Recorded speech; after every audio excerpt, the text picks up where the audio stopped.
welcome to the 231st episode of the Poorly Planned Podcast. My name is Benedict. You may know me better as BHL Hudson. Here we talk about movies, TV shows, a bunch of nonsense.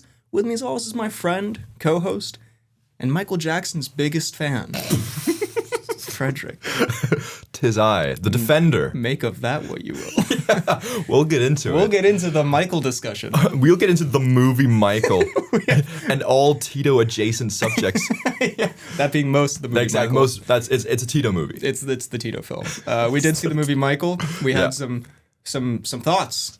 Many thoughts. Differing thoughts. Ooh. On many different aspects of maybe movie not Michael. Just movie. We might have had a very public feud on the train home about Michael Jackson's personal life. And we'll get into it.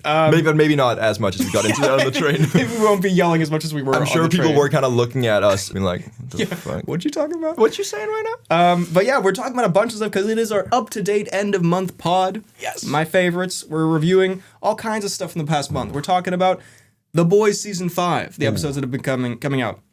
Super Mario Galaxy movie. Yes. We'll touch on the movie Michael. We'll touch on... we'll touch on it. The movie The Mummy. Lee Cronin's The Mummy. Thank you very much. Excuse me.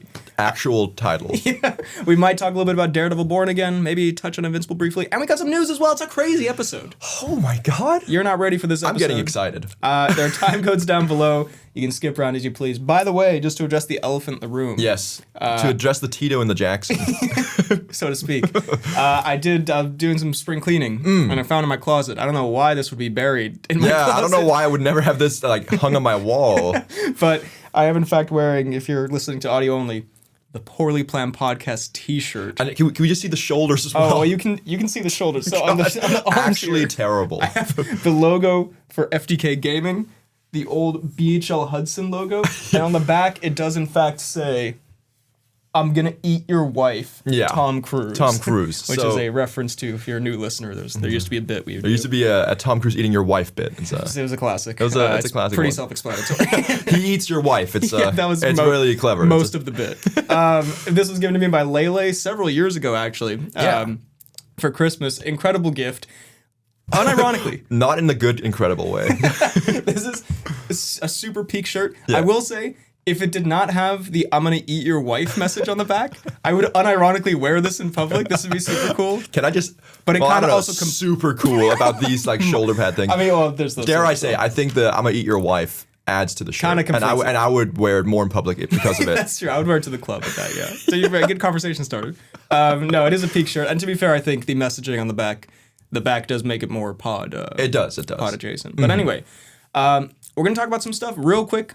Little pod anecdote before we started. Ooh, hit me with it. I just thought you would find this to be a little bit of an amusing story. Yes. You wrote to me a few days ago, I've got something for the pod. I was like, okay, let's hear it. Because over the weekend, I put up my Oscars Best Picture video. You did? Wonderful video. Go check it out. Thank you. Yes, please. Please, I need it. But and it's one I've been working on for a while, and so I've told to my mom, my dad, they don't stay insanely up to date with YouTube, but when it's a big video, I'll be like, I'm working on this, kind of my big project right now. And then when I finally finished it, I texted my mom, I was like, hey, I finally put the video up. She was like, oh, that's awesome, I'll watch it. And then... and I lose a sub out of nowhere. I see the dislike go up by one. And I receive I see it and I've missed a call from my mom, and I receive a panicked text that says, I'm really sorry if this is annoying, but there's a problem, there's a mistake in your video. And I was like, oh, fuck, I've put so many hours in this video, what am I doing here? And she's like, on number 47... You say it's the movie La La Land, but then it cuts to Moonlight. There's some kind of glitch. I'm so sorry to tell you. I don't know how to break this to my son. Oh, damn. Mama Hudson was probably stressing, and she wanted to do you a solid. She was stressing a bit. She was trying to help me out. And for those who don't know, I did an epic gag. I did write to you and say, I love that gag. Where I said the movie La La Land, and then it was Moonlight because the Oscar the whole Oscar thing. No, it was very good. So she wrote to you in a panic, being like, oh my God. She was like, fuck, you need to take it out. But so shout out Mama Hudson for watching the video and for having my back. But also not having that pop culture knowledge. Well, yeah, also not being also fixed up, perhaps? Yeah, lock in a little bit. But lock in a little bit, Mama. Lock in, Mom. But no, thank you, Mama Hudson. I will say I enjoyed the La La Land stuff. The 6-7 stuff less. That's a good point. Yeah, I mean, I was like, I liked the Rock on 69. That was good. That was good. I was like, what else is he gonna do? It was a 6-7. There was a 6-7. There was a 6-7 one. Then the La La Land one kind of brought it back. Okay, thank you. Yeah, you removed the dislike after that. No, I did. I wrote to Mama Hudson like, you need to dislike this. You need to tell him to fuck off. You need to tell him to take this down right now. But let's talk some news. There's been a bit of news over the past. There's been a few things happening. Past little while. Mm-hmm. First of all, I mean, like, you know, we don't have to talk about every piece of news. The Harry Potter trailer is what it is. Yeah. We don't really care. Mm-hmm. But this we do care about. Ooh. From Variety. Johnny Depp earns huge CinemaCon applause and debuts Scrooge transformation in A Christmas Carol first footage. Do we have... We don't have this. We don't have Scrooge. Access. We don't have Scrooge access. So CinemaCon happened a little while ago, big convention for movies and such, which I don't remember being this big in years past. But is that where the trailer was leaked as well? Or like the whole Avengers trailer leak? Was that a thing? Yeah, there? well, I don't think the trailer leaked per se. Oh, okay. Although someone might have titled their BHL2 video "The Avengers leaks are insane," but I can't be held liable for that. Well, so that's the only place I get my movie news. Yeah. So I mean, we're outing you as a fraud. In a sense, I guess you could do the word leak. You could do some semantic work. It did leak out into the world, I guess, whether that be accidentally or not. When I was talking about it, but I see. We'll talk about the reported footage, but there was also reported footage of Ebenezer, A Christmas Carol. Which, of course there was. According to this, the one thing you want to see when you go to CinemaCon is Johnny Depp's Ebenezer. Yes, cinema in the fullest variety. A teaser trailer played for the annual convention of movie theater owners showed Depp in full crotchety Scrooge mode. Something no one should ever have to write or read. Yeah. Crotchety Scrooge. Terrifying villagers, withholding Christmas bonuses, and never learning his lesson. Never. I mean, he literally learns his lesson. Isn't Scrooge is this a Scrooge film where he's just awful throughout? It would go kind of hard. That would be... In a video message ahead of Depp's... Oh, okay. Depp was there, I guess. Director West said that the exposure... Okay, who gives a fuck? Anyway, Scrooge was there. Scrooge is there. We've talked about it before, but as a big return to Hollywood, Depp, is it really Scrooge you want to go with? I don't know, him crotchety though? Have we seen Depp crotchety before? Because he's pretty whimsical and nutty. He's whimsical. I mean, I guess he was a little grumpy when he was fucking Black Mask guy or whatever. Yeah, that's true. He wasn't the happiest. I mean, he was also was Sweeney Todd? Wasn't he kind of like angry there, or was he a bit more? I guess I haven't seen Sweeney Todd. Was he a bit more just kind of like? Wasn't he just killing people or whatever? Yeah, maybe not too crotchety. I think Black Mask might be the crotchiest we've seen him. Okay, until now. Until Scrooge. Until an Ebenezer tale or whatever the fuck. So exciting stuff in the Scrooge front, but also from CinemaCon. In the Scrooge universe. Big things. We had the Doomsday trailer shown to people there. And some could say, even though they were allowed to report on it probably, they leaked it to the press. They did leak it. Even though it was totally allowed. That would then lead to more videos where people talk about leaks. That'd be crazy, And that would maybe misinform the public about maybe, the nature of the release of the Doomsday trailer. Who knows? Who's to say, really? Don't sue me. Please, I'm so sorry. But there was Doomsday footage shown. Yes. And it showed some peak stuff, I have to say, from friends mostly.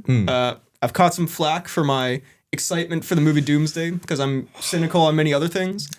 Yeah, you are. But can I just say, I'm excited. I don't know. It's one of those. Let a man nerd out a little bit. Let a man be happy. Let a man joy max a little bit. Let a man have his sunshine and rainbows. Exactly. I think it's, if there was one movie that you were not going to be too critical of and just go in and be like, I'm excited for a good time, Doomsday is like a peak movie for that. Because it's just like, as I said in the video, it's a like. Sort of the payoff, and I know my movie shouldn't just be payoff and just be event, but it's just like we've been through these phases that are relatively lackluster, and now we get like the big fun thing. It's like going to a party, you know what I mean? It is. And you can argue cinema, whatever, but it'll be a fun time. I think it's no matter what going to be a fun time, and I think that's also like for me, this is, as you say, less of a movie and maybe more of like an event. It's still, I'm very excited to go see it, but it's more just the fact that it's happening and the fact that all these characters are coming together, even though that has been cheapened through other movies, I think. I'm excited. It's going to be so good. Yeah. But so in the trailer, apparently there is, let me see if I can remember here. There's some crossovers. We get Gambit fighting Shang-Chi. Yeah. Gambit ain't making it out of that one. Yeah, I don't feel like Gambit, the card thrower, can really stack up against like crazy ninja guy. Yeah, didn't bro like defeat a whole dragon? I thought you were still talking about Gambit. Yeah, that too. I mean, Gambit could barely hold his own against fucking like Deadpool and Wolverine minion villains. Exactly. Or whatever they were, X-Men. Yeah, like the Toad guy. Yeah, the Toad man. Toad boy. Also, why are they? I guess they're beefing because they're from different universes and they don't know like what's. Yeah, well, is it going to be the kind of thing of like they're fighting and then suddenly they're like, oh, you're fucking dope. I imagine so, yeah. Because we also have Mystique fighting Yelena, Florence Pugh, where she becomes Florence Pugh and fights her. Ooh. Sounds kind of fun. And this is the original Mystique. Yeah, woman. Rebecca Romijn. So that'll be. Do we like her more as Mystique or do we like J-Law more? I guess J-Law had more character development, but I feel like honestly. Because I guess I have a bad taste in my mouth from like how the J-Law stuff ended, where she clearly did not like doing it anymore, and they she was very much complaining for a lot of it. Yeah, her send off was so like get her out of the movie real quick. Like, okay, we can get her in makeup for one more scene, and then let's just fucking impale her on some bullshit or whatever. Like it's terrible. I'm doing a superhero movie deaths tier list. And is that very far at the bottom? I'm pretty sure. Yeah. But yeah, I'm excited for that. And then Captain America's back. I'm sorry, all right? I'm excited. I want to see it. It'll be fun. Again, it's one of those, I'm like, talking about it now, why is Captain America back? But I know when we see him on the screen, it'll probably be fun. But it cheapens the whole thing. It cheapens everything before, don't you think? He had the perfect He did have a perfect ending. And I do think, what do you think of my theory that they're going to like genuinely murk one of the main Avengers, like to show Doomsday's powerful? I don't hate that. I wouldn't mind if it's like it won't be Captain America though. But why not? Because I think that's too disrespectful that they bring him back and then have him get decapitated. But maybe it's like a Captain America from an alternate universe or something like that, and then you don't have the same love as you do for your own Captain America who's already had the happy ending, but then they show Cap and suddenly they're. That's a good point. I think my prediction. You think they're murking Thor? I think I don't think they're actually gonna do this, but I can see a world where you know how at the start of Infinity War he takes out Loki to sort of show early on, like he was the big villain in the first one. Now we're on a whole different level. I think there could be a scene where Thor confronts Doom and he just fucking like stabs him and he just dies. And it's like to show like he means business. Like the most powerful guy they had, gone. Because he apparently catches fucking Mjolnir or whatever. I don't know. I don't think they'll do it because they're maybe too scared to. But if they had some balls. And that's why also because Doomsday's been accused of not having balls, is bringing back all these characters, sort of like a desperate. Okay. I feel like that would show a little bit of like legitimacy, a little bit of backbone here. A little bit. So you would like if they bring back Captain America and then in front of him kill his long-term friend Thor? I wouldn't. In terms of upping the stakes, I wouldn't hate it. But do you think like Thor really? I think it's more likely that they find Captain America in some alternate universe and then they kill him there. That's a good. Yeah, I think you know what, because I'm just thinking about. I can see Thor being like a big player in this movie throughout. Yeah, but also like weren't there talks of another Thor movie and everything like that? There were talks. Maybe they're not doing it, but still, I feel like from maybe having a Thor movie to then immediately killing him off like in 5 minutes in. Maybe, yeah. But also, I could see them killing Captain America, actually. That could be a thing. But then I would be a little peeved. Because they gave him the best send-off. And then... You're the one who wanted him back, man. They're showing him as a dad as well. Maybe that's like to be like... So you're extra sad when he dies? It's like he has a kid as well now. He has a kid now? You remember the trailer? The first teaser? The literal only footage we've had of... Yes. You're right. You're right. That's his kid. He didn't just kidnap a child. It's Doomsday's kid. That's crazy. And so actually Captain America's the villain this whole thing. Holy fuck. It's not Robert Downey Jr., it's Chris Evans. Kind of a great bait and switch. I wouldn't hate if they did a crazy killing of either of them, but I just don't think it's going to happen with Thor. I think if it's between the two of them, I think Captain America is dying. Okay. The last thing I'll say about it, I just feel like it would say more if it was Thor just in terms of power levels. Because Captain America's, a super soldier just guy. He's kind of random dude. Like you'd expect if like Thanos could have killed Captain America if he'd like locked in. Like yeah. But anyway. If Thanos wasn't just goofing about. Yeah, and you also in the trailer you get the Wakandans and the Namor people. You get the Fantastic Four around. I do like Namor. Namor's awesome. Such a weird. Why do you not like? Why do you not like Namor? I remember nothing about that movie. Dude, Namor was kind of a goat. Okay, you're just a water enjoyer, bro. Maybe. What's wrong with enjoying a bit of water? You're a marine biology judge. I wouldn't say that Namor is a good marine biology dude. Scientific, accurate character. But are we excited for Doomsday overall? Overall, very much so. I'm super pumped. Hell yeah. Speaking of superhero movies, though, trailers, ones we did see. Did you see the Clayface trailer? I'm getting the vibe you did not from your face. I don't know. Okay, well, that's unfortunate. The Clayface trailer. This is kind of my ace in the hole for this pod. Oh, I'm sorry. Well, tell me about it. Maybe I did. Thumbnail and title. Oh, I see. In fairness, I wasn't given homework. That's very fair. No, it's the new DC movie. You know Clayface the villain. Yeah. Batman villain. And we were speculating like what kind of movies it's going to be because Clayface, he's been a comedic character. He's been sort of a darker character. It's a full body horror movie. And it looks really fucking cool. I'm not going to lie. Because it's the trailer's basically like it's a pulling in shot of this guy like covered in bandages and he's got like bloodshot eyes and it's like, you know, quick cutting to like sort of horrific scenes of face melting and screaming and all this kind of stuff. And so it's basically because, you know, Clayface has morphing powers and he's clay-like malleable. Yeah. I guess it'll be sort of a thing of like, what if your body is goop and you're like falling apart? Goop My favorite. Goop boy. Goop face. Clayface.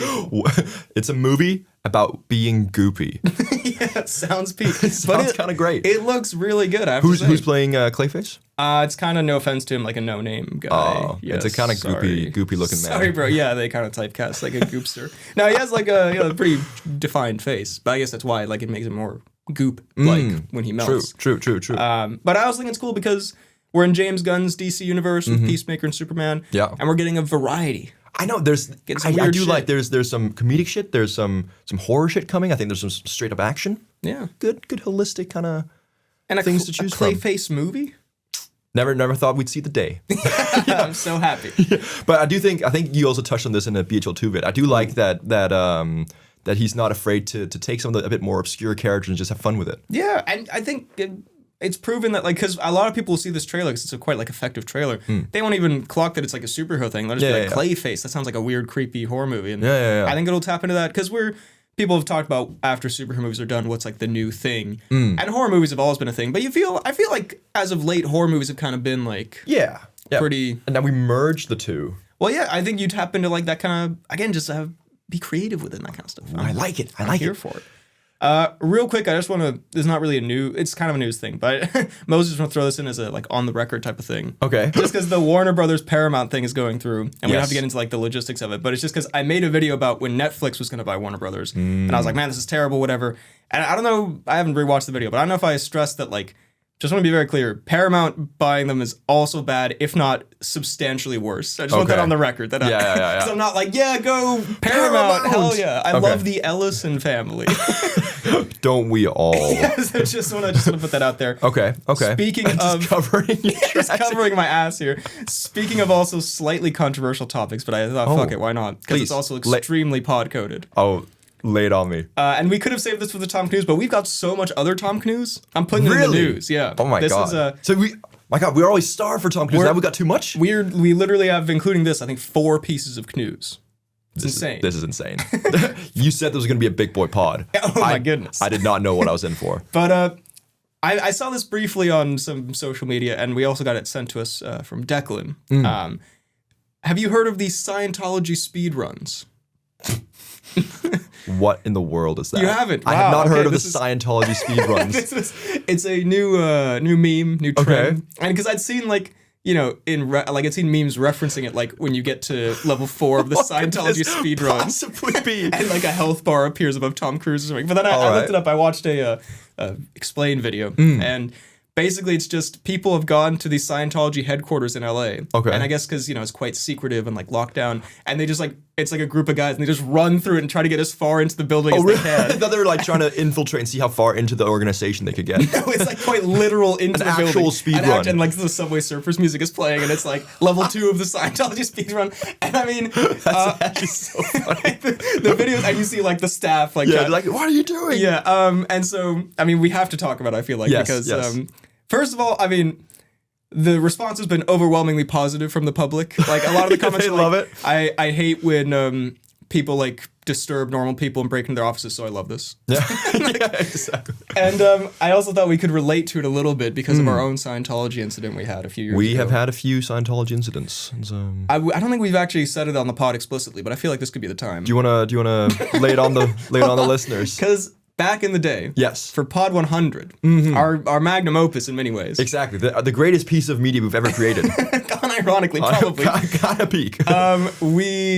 There was going to be a gag in it, Tom Cruise related, where because we have a Church of Scientology here in Denmark. We do. Sitting right next to like a bunch of different pubs. Which and I think a strip club as well. And a strip club. It's just inviting drunk fools. Yeah, and so we were out drunk, and we may or may not have recorded like a little gag bit outside the Church of Scientology. Goofy thing. We didn't speed run it. We didn't invade. I think you looked at some of the literature that they had sitting out there. But I did. And I think maybe we did a little dance in front of it. Because it's kind of like a little bit of like an alcove going in, and then there's like some windows and glass where you can then look in and see different Scientology things. Exactly. And then I remember as I was editing it, and I think I was a more anxious person back then, but perhaps I would still do this. I was just like looking up like Scientology stuff, and I was just seeing a bunch of articles about like when you get on the Scientology's bad side. Yeah. Some of the stuff that you go missing. I know, some of the unfortunate things. Is this things the part where we unveil the deep dark secret of the Scientology that we've people? been held at gunpoint by Scientologists? But there was just a bunch of stuff of like, journalists, whatever, they've had their lives impacted in some ways or whatever. And so I was like, you know what? Maybe let's not put in the Scientology meme segment. Until today. Yeah, watch it now. I still have that footage somewhere. But I just thought it was funny that, they're taking it to a whole new level. A whole new, God. I mean, if people are speed running and surviving, we could have done way more. I mean, look, we don't condone breaking into any buildings. Obviously not. But if you're going to break into a building and speed run just to be a bit goofy and put Subway Surfers music over it, isn't it? And I wonder what is going on inside the Church of Scientology. True. I also like the fact that it's like level 4, as if it's like this 30-story building they're making their way down. Dark Souls level or something. Do you think that the final level of the speedrunning is just you get into a room and Cruz is just sitting there naked? I wouldn't say it's impossible. In fact, very probable. In fact, let's go to LA and figure this out. Also, I'll still be honest, like now we have to get into it. I don't understand Scientology, like what it is or why it's bad. Like I know like it's like they take money in some ways and people don't like it. I'm not a Scientology defender. No, I don't actually understand what it really is. I genuinely don't. Like because it's like if we do funny Tom Cruise stuff. Yeah. I don't get what it is, but people, when like all the comments in this are like very like fuck Scientology. Yeah. From what I can tell, besides all of the articles I read about like possibly things they've done to their enemies or whatever, I don't think they've done anything like terrible to the public. I don't think it's, again, I don't know anything, I have no so idea. don't put me on the record here, but I think it's less about what they've done to like the public. I think it's more the fact that once you're in, it's a bit culty. Right. Is what I've heard. So I think maybe it changes people a little bit, like the way they behave, so I think maybe it's people who know people who've gone into Scientology, then maybe see the effect it's had on them as a person. Perhaps. Also, but like if you're seeing people speed run through your office, that's bound to shock you. bound to put you in a bit of a cult-like state, I guess. Exactly. You're like, holy fuck, what if they get to the naked cruise at the top floor? Dude. It'd be crazy. It's like on the helicopter you think it's a top floor? I'm calling bottom. Hades style. The depths of the Scientology building. Also, just a funny Scientology thing.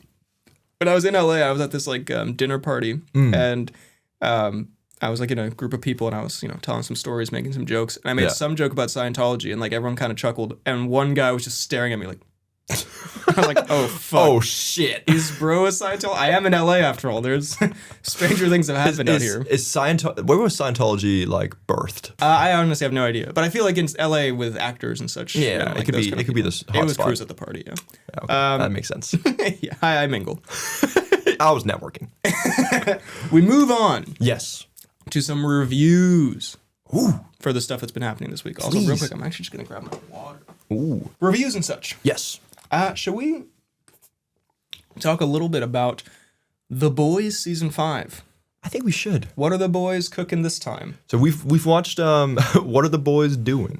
We've watched, I believe it's half of it so far, right? Half the season, because it's going to be an 8-episode season. Was there a 4th episode? Yeah. That's the one that that I was complaining about. That you talked to me about. Okay. And I've watched it. And you now. watched it. Okay. I excellent. watched it. So we're fully up to date on the 4 episodes of The Boys that have come out. Although technically by the time this comes out there will have been a 5th episode. But it's fine, we're pretty close. We're pretty close. True. The Boys Season 5, thoughts so far? I didn't hate it so far. Okay. I don't love it. And I will say, I think the latest episode is actually kind of doo-doo. Actually hella stinky. It's actually quite bad. Quite poor.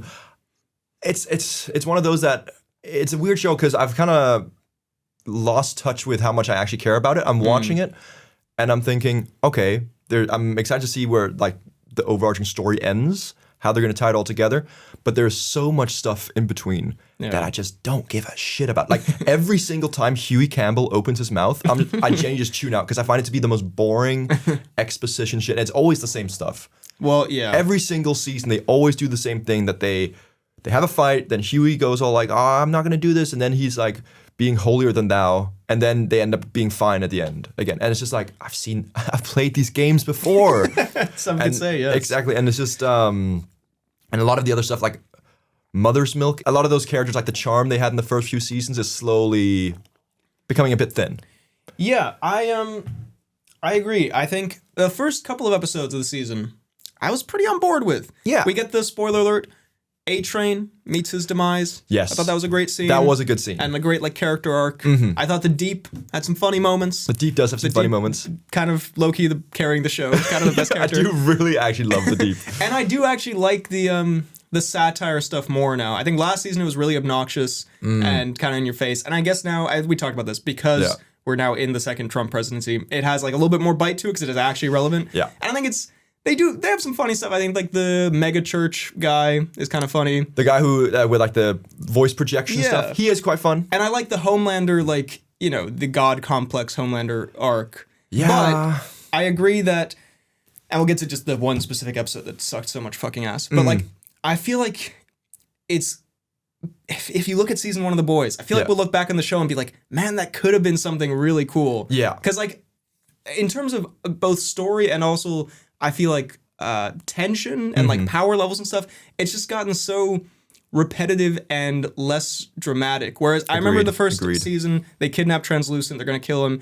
And first of all, it's like gritty and kind of funny. It's subversive. It's taking down superheroes. And there's also such a fear factor of Homelander, which is something I really miss. Whereas now Homelander's just like, obviously still a super powerful guy, but he's just kind of goofy whenever it comes to action stuff. That's the thing. Yeah, he's too. I think in action scenes, this is just a very specific thing that pissed me off. But I remember at the beginning they were like, we can't even like say anything because like Homelander can hear us, can see us, and now they're like in the last episode, in episode 4, they're like yelling and throwing each other, and Homelander's just walking around. Just like, they see him out the window, and it's like, oh, inconsistencies are crazy, and like you'll have that in every superhero movie. Like in terms but he can't like, be like all powerful, catching up to A-Train, all this stuff, and then like it's like the Deep is walking up. They're just like, oh fuck, it's Homelander. That's crazy. Like, exactly. And I think also his character arc, like, it was really interesting. I saw this clip, the clip of him talking to Stan Edgar, where they're having this like corporate discussion where he's like, well, what if I take my talents elsewhere? And he's like, Vought owns you, and this kind of stuff. And I was like, holy fuck, that was so much more interesting when there was so like good. Some kind of, when he was kind of like, restrained a little bit. Yeah, when you have the Superman character, but he's held down by these like corporate interests and that kind of stuff. Like, and his own insecurities. Now it's just like, and the problem is, I think, if we got to this part where he has this God complex and he's totally unhinged, like, okay, that could be like an interesting conclusion. But he's been like this for like multiple seasons now. He hasn't been interesting. Like, it's just, he's funny, but like there hasn't really been much to the character to hold on to for a while. I think for the first 3 seasons, he was by far the most compelling character in the show. And then the last 2, he's just become like they've kind of like they've spammed Homelander a bit too much, and then they've also just kind of like turned it into something where he's a scary guy, he's a goofy guy. It's just not the same anymore. And I agree that the Huey and Starlight genuinely break so up. Boring. Stop talking to each other. You clearly hate each other. And you clearly hate each other, but it's also like, again, I don't even pick up on this shit because I just like it's just like gray white noise to me. Like like nothing that they do really has any. Like when she went to her when she went to her dad in the latest episode. Who gives a shit? No, we'll talk about that episode, man. That episode pissed me off so much. Okay, yeah, we'll talk in general, and then we'll talk about that episode. Because I think. And I like Jack, what's his name? Jack Campbell? No, not that's Hugh Campbell. What's his name? Jack Quaid.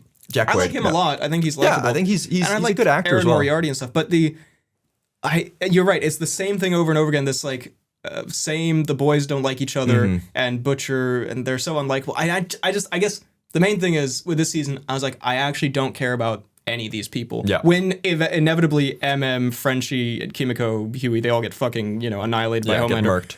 I'm not going to care, to be honest. I'm not going to give a shit. And that's something like in the first few seasons, you definitely would have cared. Because you're like, it's the whole thing. And now I'm just kind of like, it's weird because I'm still like semi-enjoying the show. Yeah. But I'm also like wishing it would end.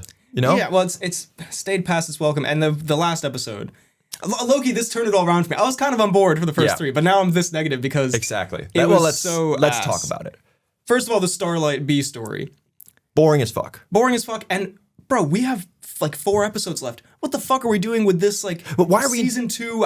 Except why are we introducing subplot? the dad now? It's like, And there was no like. it doesn't seem like there was any actual consequence to it. And also, I had no like again in terms of like we're getting towards the end here. There's all these storylines. It's like I didn't even remember Starlight having a strange relationship with her dad. I'm like, we have other shit going on here. Exactly. Things to deal Homelander's with. literally in the uranium chamber. Yeah, why are we? Bro, we'll that talk was about so that. fucking. First of all, if that's a thing, why the fuck have they not? Yeah. Why do they not know about this? Why have they not explored this before? And also, it was just so like cartoon goofy ass. He walks in there and he's like immobilized just long enough for him and Butcher to have a conversation. But then he gets out. It's like, why wouldn't you do anything with that? And I know it's kind of like a cop out as well because like Soldier was like, you'll get out of this at some point. So I guess it's like to show that it's not going to kill him, but still it's like it clearly is like really fucking him up. Effective. Yeah, more effective than most things we've Exactly. seen. And then also all these fucking setups for this future show they're doing. Because I'm so clocked out of The Boys. Like when they say they don't find the V1 and then they're like, oh, it was Bombshell who took it. Yeah. Well, and I was just, is Bombshell someone we've been introduced that's to the before? thing. I was just thinking like, oh, that's a character I forgot about, whatever. But apparently it's not a character we've met. It's a character who's going to be in this spin-off show that they're making. Because I when they said that as well, I was like, okay, is that one of the like guys we met him before? Is that one of the guys that Soldier Boy like went after in season 3? But no, it's for the Soldier Boy spin-off, Vought Rising, that they're making. God. And also just the boys all turn on each other and argue because of magic mushrooms or whatever. Like that was also, it was just like the boys bicker to like the nth degree. Like it was almost self-parody, but like it really was. And it was just like, and it was so like, I called it, when I was talking to my friend, I said it was a Scooby-Doo episode. It was too silly. It was so like out of the, like, fuck you. And then Frenchie not being affected, like, oh, guys, come down. How you make it spongy. I thought that gag was a little bit funny, that Frenchie has done so many drugs. No, I mean, I didn't. But like the fight Frenchie was by far my favorite character in this episode. I thought he was actually quite fun. Yeah, but it was like Tom and Jerry ass. Like, yeah.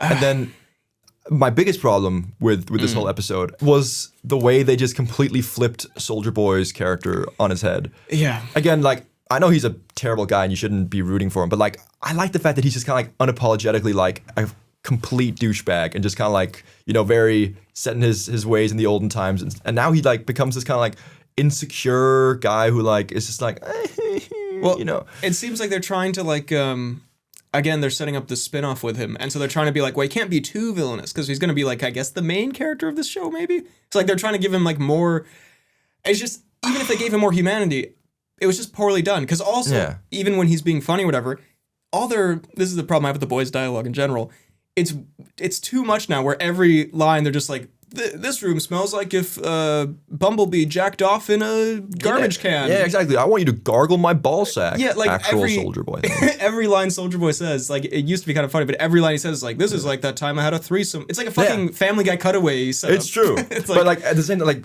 in the season 3, that was addressed by, he was like, everything you say is so fucking disgusting. I was like, I kind of liked it then. Now it's just like, it's again, like I love Soldier Boy, but as a character, I don't know if he's the right person to be having his whole own show as especially as a hero. Yeah, I mean, I don't know the direction they're going, but yeah, and it's also because like you can't really say it's just Soldier Boy because every character, they're just like, you know, and I know it's a gag with Kimiko that she learned from the Kimiko stuff, TikTok or whatever, but it's like it's just not. It's like Deadpool core, like fucking. Was it you who compared it to T.J. Miller in Deadpool? Or maybe it was a comment I saw. Someone said like every line is like T.J. Miller from Deadpool, where he's like, "Your face looks like an avocado had sex with a different avocado." And it's I know. It's like that's your whole gag. That's literally that's kind of our whole podcast. Okay, I actually love T.J. Miller. Don't want say that out there. Yeah, but yeah. Look, I'm still watching it, and I'm not like despising it. The last episode put me in a bad mood. But I think I was kind of like pleasantly surprised by a lot of it. Albeit with a bit of baggage of I don't give a shit about some of these people. But then the latest episode, man, it wasn't great. I will say I did like some of the Homelander Soldier Boy kind of like back and forth banter. Yeah, that was like maybe the only thing I liked in that episode. Yeah, and Homelander when he sees the vision of, I don't know if that was the last episode, but when he sees the woman and that's in episode 3, I think. Yeah, or even episode 2. I don't know. Yeah, I don't know. And there's funny, like again, the Deep is pretty funny. The Deep, I mean, but the thing is, like, I feel like the Deep is just like a fucking. He's not at all consequential anymore, which kind of works. Yeah, my friend Lucas, he was like, "Man, I'm gonna be more upset when they killed the Deep than when they kill like these other characters." Exactly. Yeah, which is kind of crazy, but yeah. Anyway, look, I guess I'm still on board with it, but I just feel like The Boys is a show where it'll be like, man, there was so much potential there, and we got some great stuff out of it. We did, but it was such a roller coaster ride that kind of fizzled out at the end. Yeah, because the season 4 was kind of rough, and season 5 so far is a bit of a mixed bag. Yeah, agreed. That's what I'm saying. We move on. What do we move on to? Speaking of peak, the Super Mario Galaxy movie. God. We don't have to spend too much time on it. Please, God, no. Yeah. Super Mario movie. Galaxy movie. Galaxy movie. My bad. Sorry. Super Midio movie? Yeah. What do you think? We saw this together as a Woody. It was a Woody. I liked it a lot less than the first one. I think I don't remember what you gave it as a rating, but the new one? The new one, yeah. 2 stars, I think. I think I was maybe around that, maybe 2.5. Yeah. I thought it was a lot more childish than the first one, and I think I enjoyed the first one maybe more than you, but I was like, this is better than the Minecraft movie, and I think it's just like you can go in and Sorry, I thought you were gonna say better than the Michael movie. Nothing's better than the Michael movie.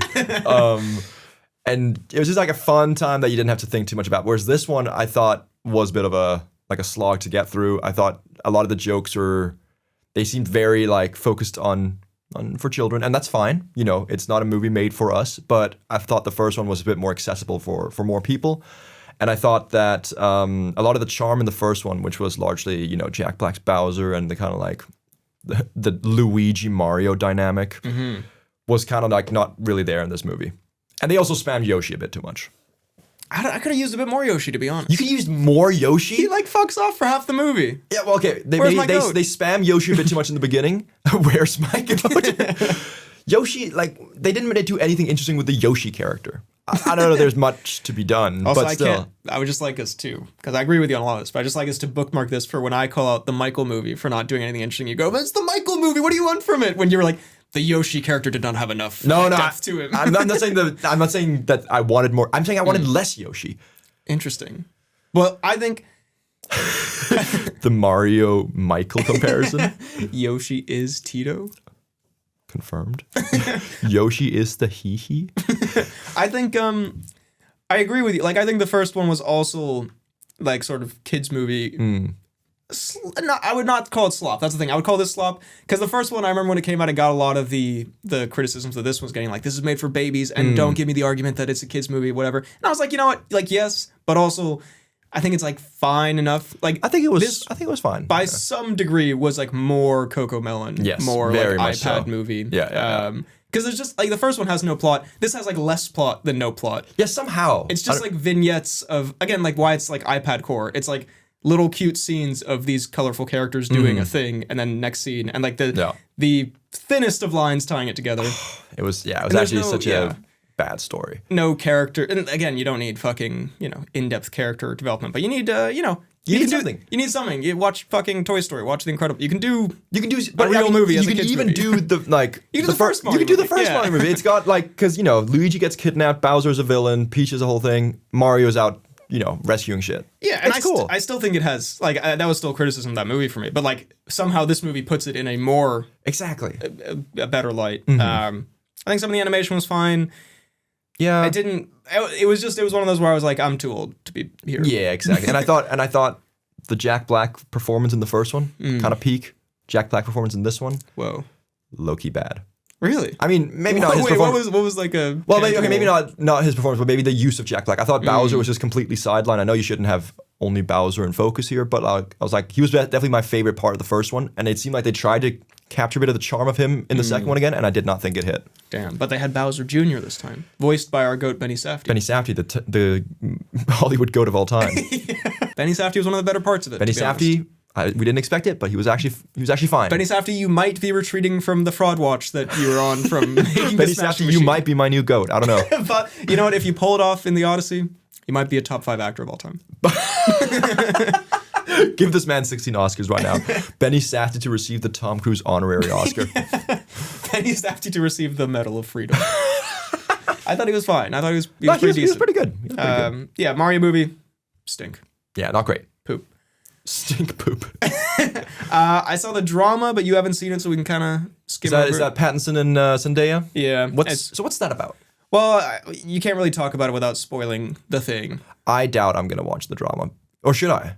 You should. It's good. Okay. Yeah, it's better Then than don't Michael. try and spoil this shit for me, bro. But we'll move on.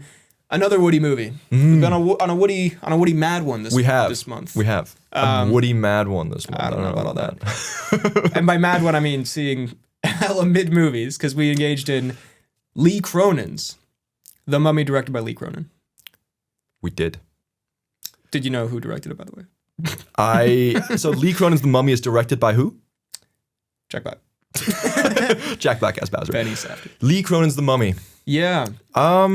So I've had the pleasure of watching this twice. Oh my god, yeah, that's so horrible. Yeah, Lee Cronin's The Mummy. I will say, the first half, I actually liked. I thought it was pretty good. Nothing exceptional, but I was like, you know what? This is a pretty fun take. This is a decently, a bit more grounded horror movie, I think. Not grounded, but like it wasn't as over the top as it then became in the second half. Yeah. And I think it completely fell apart in the second half. Yeah, I think, you know what? And here's a crazy take, because we did a benefit watch for Tom Cruise's The Mummy, and jokingly at the end I said, well, this is obviously better than Lee Cronin's The Mummy. Unironically, Tom Cruise's The Mummy clears. For sure. Lee Cronin's The Mummy. It definitely clears. And again, it's the reinvigoration of Tom Cruise's The Mummy. Yes. That's kind of great. We need to spread this word. It's actually low-key cinema. But this one was just like, This one pissed me off more. Yeah. Tom Cruise The Mummy is like, lame kind of slop. But I was here, it's what it is. It is what it is. This movie clearly thought it was kind of more peak. I did have such a fun time watching this the second time with you, because every single time the dad was on screen doing anything, we both just burst out laughing. No, I gotta say this, man. Jack Raynor, I think this guy's name is. And we're not going after people specifically here for their looks or anything. Because a very handsome man. Very handsome man. I think when you're casting a horror movie, you don't want... you have to make sure that your main actor doesn't look super fucking stupid when he has his mouth open and his eyes bulging, because that's a look you're gonna have in a horror movie. Raynor that shit in, because this is No, I'm sorry. Again, very handsome man. Yeah. But bro, his face is horror. His shock face just. Also, don't take a screenshot of that face. New thumbnail. New pod logo. It's so fucking funny. He looks like he has a Snapchat filter on. His like eyes are too, and his mouth is just. He looks like a dumb fish. Like he looks like he's constantly doing the Willem Dafoe. Yeah, he looks like he's like soy facing throughout. Like what, he genuinely looks like he's about to climax. Every single time, it looks like he's about to climax. No, like. Unacceptable casting. I'm sorry. And by the way, no, you can't. Unforgivable performance. You cannot have someone who can't make a scared face as a horror movie person. I'm sorry. Also, terrible acting. I'm sorry. You think he was bad? I didn't think he was terrible. Okay, I didn't think he was terrible. He was not very good. He was just. I think it was the face that just didn't really fit. I think he was one of the better actors in the movie. Yeah, well, because fucking. No, it was bad acting in general, though. Especially the wife. I really thought the wife. I thought he was worse than the wife. I thought they were equally bad. Yeah. Oh, okay. What did you think of? Was it Zaki's something like that? The policewoman. I thought she was fine. I guess. I thought she was. I think she was my favorite character. Yeah, that's fair. I think the girl was the best performance in the movie. The Mummy girl. She was pretty good, and the other daughter. She was also pretty good. She was pretty good. Weirdly, how are you guys getting outacted by actual children? Yeah, exactly. Weirdly, I'll be the first to say sometimes children piss me off in movies. Bit of a kid hater. But I will say in this, I actually they were by far the best. They were good. There's not a single moment where I was like, these kids are pissing me off. No. There was a lot of moments. Which usually is the case. Yeah, a lot of moments when the adults were pissing me off. And also making me laugh. Yeah, no, bro, like close your fucking mouth, bro. I'm sorry. Like put a fucking sock in it, little bro. Put a sock in it, also, little bro. by the way, just speaking a complete, like incredibly minor moment, but maybe the hardest I've laughed in a movie in a long time. Oh. My favorite, I think, use of a cut in film history. In this movie, have you seen Lee Cronin's The Mummy? There's a moment towards the start where there's some like horrific horror happening. Yeah. Someone's screaming some shit, and it hard cuts to an extreme close-up of this fucking doctor. He's just staring directly into yourself. It was so funny. We laughed so We were laughing hard. for like 5 minutes straight. Because again, I don't know. I think obviously it was the second watch I was doing this on, but I think there's also something inherently sillier watching a movie with you because it's not even something I really like. I laughed a little bit, but I didn't clock it really in the first one, and then this one it just automatically just got me fucking crying with laughter. I honestly watch the first 20 minutes of Lee Cronin's The Mummy. You'll see what we mean for this moment alone. So and then like they just fucking commit to the bit. They just stay on him for a while, and then like it cuts to, and then you're like, okay. Back to the doctor. Yeah. No, it's so good. But yeah, I think it's a movie of confused identity where the first half where they're doing this The Exorcist, various your kid is possessed movies. It's okay. I think it's a little bit, I guess it's a victim of expectations because I was expecting it to be like a little bit more like not classy, but like a little bit artsy, like kind of like an artsy horror. I don't know why. I guess because we'll talk about the title Lee Cronin's The Mummy. Yeah. But again, putting your name on the we'll talk about that. But I think there was some stupid moments like when this girl is like, you know, like a cliche in horror movies is like something is clearly super fucked and everyone kind of like acts normal about it. And like this girl, you cannot take this girl home, bro. Like, no, what are you doing? Like, you need to put her in a hospital for the next 20 years. Like, the fact that like just the fact that you had to like take her in a wheelchair and she's like clearly like completely like malnutrition and everything like that. She cannot walk, and then suddenly she's like chasing around and knocking people over and eating rats. That should be enough. No, yeah, like and there's a bit with her like throughout they're kind of like speculating. Should we put her in a? It's like, bro, on day one, you should have. I will say though, in the dad's defense, I do think that he pretty early on, after like maybe the second instance, like, yo, we need to fucking get her the fuck out of here. We need to get rid of our daughter. But then the mom's like, I'm gonna take care of her. No, stop running away. That was such forced conflict. Yeah, exactly. I'm like no one would, and it was like they have this fucking stupid argument where it's like, well, actually, it was your fault for being, and he's like, well, you weren't there, and like it's like okay, your daughter is clearly possessed by fucking Satan or whatever. Yeah, why would you lock in? Lock in. Like she's eating fucking scorpions in the closet or whatever. Exactly. What are you doing? And also the fact that when she like I think it's when she vomits like the scorpion up and stuff like that, and he looks at the floor and it's like rotting and full of maggots, and he's just like, oh, that's kind of gross. Yeah. Puts the carpet back over. I'm like, weird. Yeah, what the fuck? And also the fact that like the woman who did it sent the fucking letter apologizing for it using her real name. Remember that's how they find her? I think that's the daughter who sends that letter. Oh, okay. And because they were friends. So and then I think it's after she sent that letter that she gets her tongue cut out.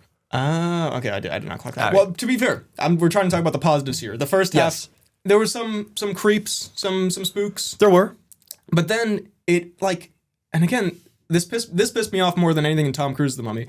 It then becomes Evil Dead. It does. Sharp turn into Evil Dead. And I think that's stupid, A, because, you know, it's at odds with these sort of like prestige horror, like atmospheric thing you're trying to set up. And B, Evil Dead is about, you know, these cartoonish, like, not cartoonish, but these demons and stuff that curse at you and say and are weird. Like, why the fuck is an ancient Egyptian monster mummy being like, fuck you, bitch? That's not at all. And also, like, the grandma then coming back to life as well? The grandma zombie, and she's like, look at my fucking vagina, whatever. And it's like, why, like... Average Lee Cronin's The Mummy quote. She's like, yo, you want a peep at my freaking... You want some meat curtains or whatever. There's a line about that. You want some meat curtains. I don't know about all that. She did something like that. I'm sure she did.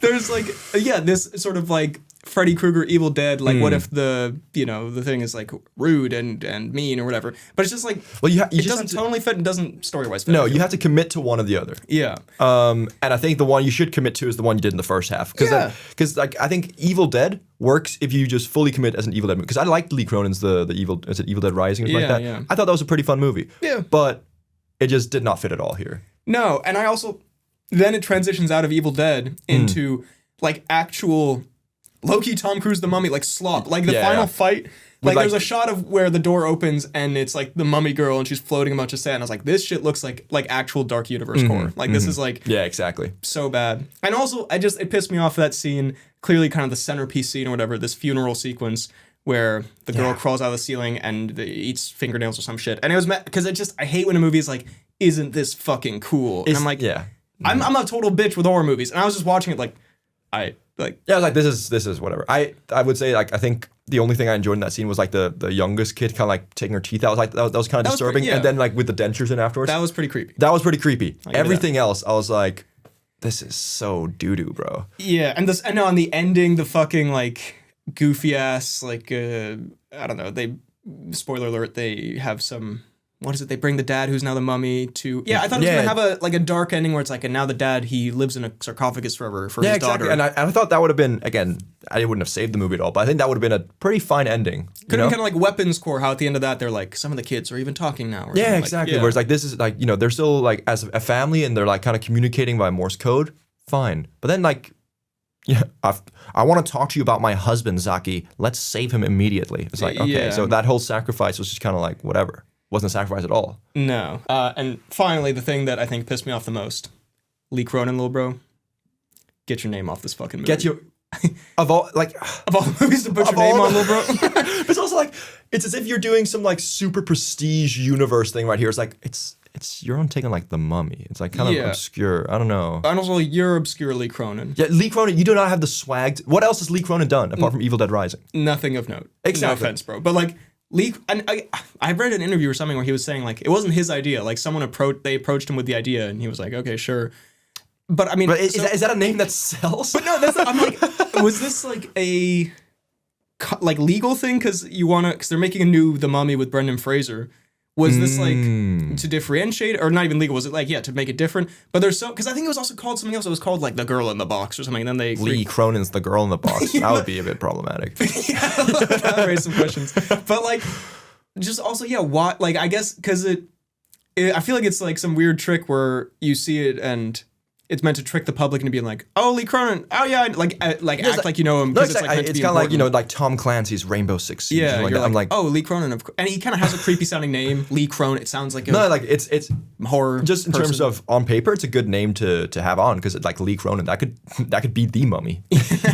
But it's like you don't have that kind of swag, and it's also why would you put your name on something that is kind of doo-doo ass? Yeah, no. I know he didn't intend it to be doo-doo ass, but like no, but I will forever associate you Lee Cronin, little bro, with, and there's just again I know maybe it's not his fault, whatever, but there's just something so pretentious about calling it Lee Cronin's The Mummy. For real. Fuck off. Yeah, and it's like I semi-understand. I still wouldn't like, but semi-understand like one of the biggest director, Spielberg's BFG. But not this. And also, it's not even like he has like a distinct, like I can tell it's Lee Cronin because it's Evil Dead Rise-esque, but I'm not like, I wouldn't be like, oh, that's a Lee Cronin, an auteur film from Lee Cronin. Mm-hmm. Like you're not an auteur like that, little bro. No, exactly. Not yet. Maybe you'll come back from this. Maybe you'll do a bunch more of The Mummies. Who knows? Maybe. Also, my favorite Letterboxd review of it did say, for Lee Cronin's The Mummy, no, he's the director. That was a good one. That was a pretty good. That. Yeah. But yeah, Lee Cronin's The Mummy. No, he's the director. Not without anything, but a bit stinky. I think I ended up giving it 3 stars. That's fair. You did see it twice. I did. Yeah, thanks for reminding me. I think if I were to go back, maybe 2.5. I think it's between the 2.5 and 3 star kind of range. Sure. Yeah. Won't be watching it again for a 3rd time, hopefully. Maybe. We'll do a benefit watch. Speaking of cinematic masterpieces, okay, we move on to our final film. Oh, speaking of life masterpieces. Speaking of feeling the aura. Lee Cronin's Michael. Lee Cronin's The Movie Michael. The Movie Michael. The series Tito. The Lunchbox Latoya. I don't know. The Dinner Marlin. I don't. Michael. The movie Michael. About Michael. About Tito. Another 3 hours of this. Who's on first? Except there's no gag. So, the movie Michael. We have differing takes here. We've got different takes in many a regard, but we've got, in general, we were both, like, we've kind of memeing this movie a little bit. I don't know. Which the movie Michael. I think we started on the pod just calling it The Movie Michael. And we have been low-key excited. I also will start this off by saying that I knew this was a goated experience when I received the invite. Yes, yeah. Because I was away, and I got you. Or you go, Smuckar, our nickname. You. Next line. Me. Next week. The Movie Michael. You in. I was like, well, this is clearly a bomb threat. Yeah. I must be in. Yeah, it's like calling in the fucking Avengers. Yeah, exactly. You in, bro? One more job. Yeah, one last ride. You, me, the Movie Michael. Buckle up. Buckle up. It's about to get weird. It's about to get controversial. As it did with us. As it did. Man, I have to say, post the Michael Woody. Horrible sentence. Michael Woody. We had an intense and fierce Michael debate. Exactly. A heated Michael, rivalry. So Exactly, the Michael if you will.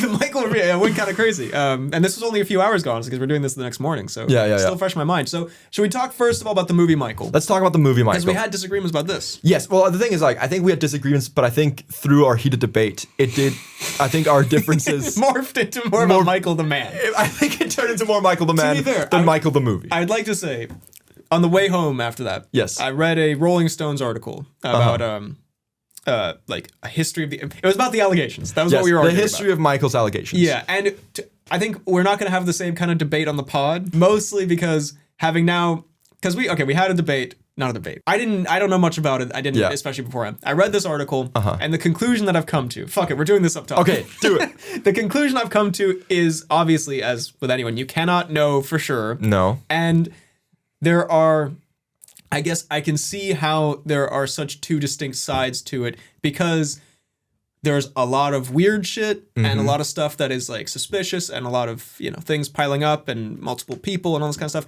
And then there's also a lot of circumstances around certain allegations. Like the Rolling Stone article, it had like, little bits of context that at times felt a little bit like you're trying to shape a little bit of narrative here. Okay. But were they trying to shape it against or for Michael? For Michael. But still like stuff that was, seemingly relevant about how certain people had said that he didn't do anything and then later said he did, or how the first case, the one that was supposed to be in this movie and it was cut out for various reasons, was like, there was a whole thing with the kid's parents and all this kind of stuff.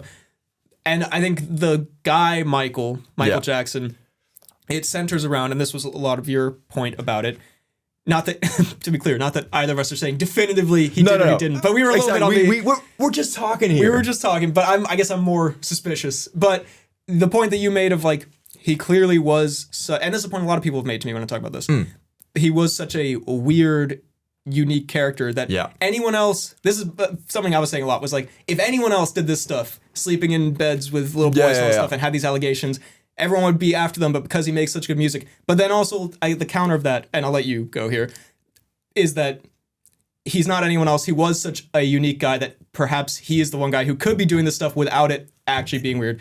Yes. But again, I'm not saying he did do it. I'm not saying he didn't do it either. We don't know. We don't know. I'm just saying that I think that there is, as you say, like, it's not just because of his music is great, because his music is fantastic. He's the king of pop. Awesome.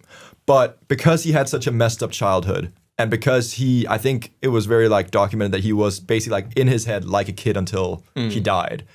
I think it's one of those that I fully agree and understand that the circumstances and everything, definitely strange, definitely weird, and I understand everyone being like kind of icked out by it, you know? But I do think it is one of those, it's like, not just because he's famous that he can do these things. I think it's, or not that he did or didn't do it, but like, it is one of those that it's not that black and white, I don't think.